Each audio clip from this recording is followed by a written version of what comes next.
Ireland may get as much as $130 billion in bailout money from the European Union and the IMF. My next guest says Portugal will go down the same road as Ireland. Jonathan Lemco is a principal and senior analyst at Vanguard, and he covers sovereign debt markets. So, Jonathan, does that mean that you're not convinced that this is going to be contained? No, I don't think this is going to be contained at all. I do think that what happened this weekend is a good thing. It's a necessary thing. Ireland clearly needed the money, and particularly its banks did. But from an investor perspective, there's no reason to believe why this contamination, if you will, this should not spread to Portugal, which has very, very serious fiscal problems of its own. But why is that? Because obviously the Irish officials and the EU and the IMF believe that this will, in fact, restore investor confidence.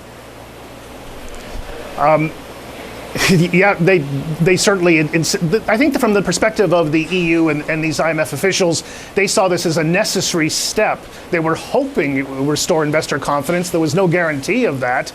And in fact, as we know, until this past early the weekend, the Irish Prime Minister was insisting they would not need help until they chose to accept it, of course.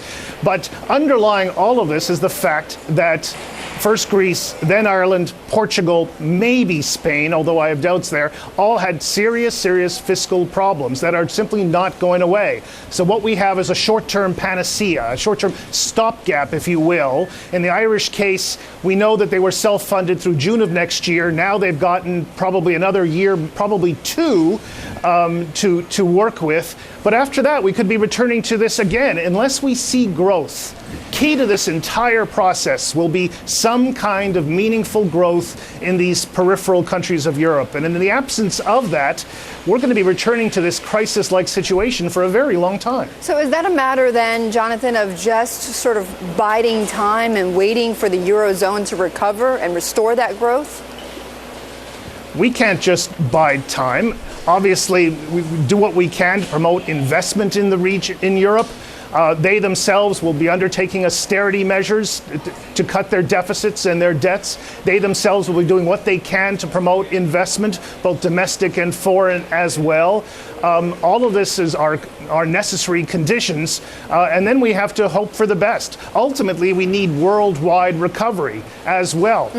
To a significant degree, if other richer countries of Europe continue to do well, that will have spillover positive effects for peripheral Europe too. We know that Germany seems to be thriving. Now we need to see other rich countries of Europe thriving too. If they do, then they will invest more in the Irelands and in the Spains and in the Portugals and the Greeces, and that will also help.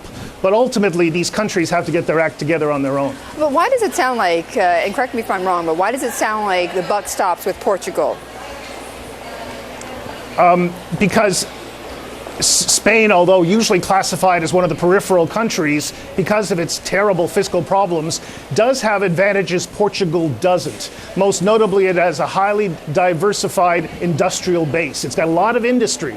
It's got a reasonably educated population.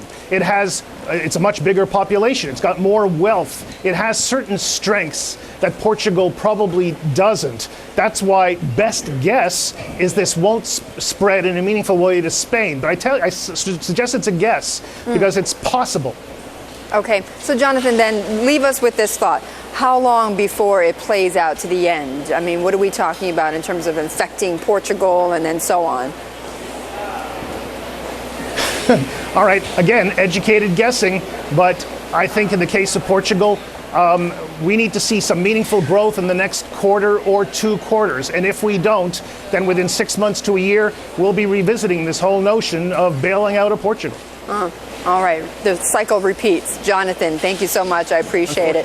Jonathan Lemco, principal and senior analyst at Vanguard, talking about the Ireland situation.